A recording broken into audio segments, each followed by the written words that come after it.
2026-এর result গতকাল publish হয়েছে। সেখানে আপনার নাম ডিলিট লিস্টে দেখা যাচ্ছে। এই বিষয়ে আপনি কি বলবেন? দেখুন, এসআইআর যখন শুরু হয়েছিল তখন আমার বাড়িতে এসআইআর ফর্ম দিয়ে গেছিল। আমি ফর্ম ফিল আপ করি, আমি জমা দিই। তারপর আমাকে হিয়ারিং এর নোটিশ ধরায়। আমার মনে হয় হিয়ারিং এর নোটিশ ধরিয়েছে আমার হাজবেন্ডের আমার ভোটার কার্ডে ওর মিডিল নেমটা কুমার নেই এবং ওর ভোটার কার্ডে কুমার আছে। এই কারণে আমার মনে হয় আমাকে এসআইআর এর নোটিশটা ধরায়। আসলে আপনার জন্ম কোথায় বা আপনি কোথাকার? দেখুন, আমার যে দুই দিদি আছে, আমার বড়দির বয়স আপনার 55+, আমার মেজদির বয়স আপনার 51+। তাদের এখানে বিয়ে হয়েছে যথাযথভাবে। আমার জামাইবাবুরা সব সার্ভিস করে। আমার বড়দিও নিজে আশাকর্মীতে আছেন। আমার মার বয়স 70+, আমার দাদার বয়স 40+।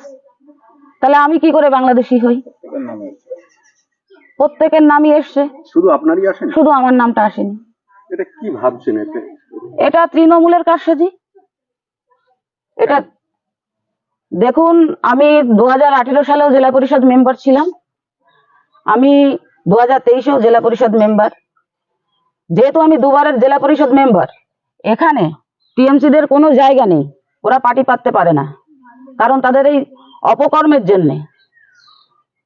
আর এই জন্যেই ওরা যেহেতু পার্টি পাততে পারে না, ওদের জায়গা নেই, ওরা কোনো না কোনো রকম বিজেপিকে দাবানোর জন্য, আমাকে দাবানোর জন্য এই কাজটি ওরা করিয়েছে সরকারি আধিকারিকদের দিয়ে। এই বিষয়ে না, আমার এখনো এই সে বিষয়ে কথা, যেহেতু জেপি নাড্ডার প্রোগ্রাম, সবাই আমরা ব্যস্ত, আমি একটু পরে বেরোবো।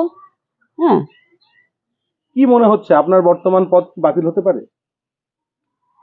দেখুন, সেরকম তো কোনো খবর নেই। নির্বাচন কমিশন তো সেরকম কোনো খবর দেননি যে নাম ডিলিট হয়ে গেলে বিচারাধীন থাকলেই সে যে বাদ পড়ে যাবে। তিনি যে নিয়ম আবার বেঁধে দিয়েছে, আমি সেই নিয়মে আবার চলবো। আমার কাগজপত্র আমি আবার অ্যাপ্লাই করবো, আমার সমস্ত রকম কাগজপত্র রয়েছে। আপনার নাম? হিরণময়ী সরকার। কি পদে আছেন? আমি জেলা পরিষদ মেম্বার। কোথাকার? জেপি 22-এর। আমার ধারণা ব্লক প্রেসিডেন্ট সুশান্ত মণ্ডল এটা করিয়েছে, আধিকারিকদের চাপ সৃষ্টি করে এই কাজটা উনি করিয়েছেন, যাতে আমার নামটা ডিলিট করে দেওয়া হয়। কিভাবে ভাবলেন, কিভাবে সম্ভব?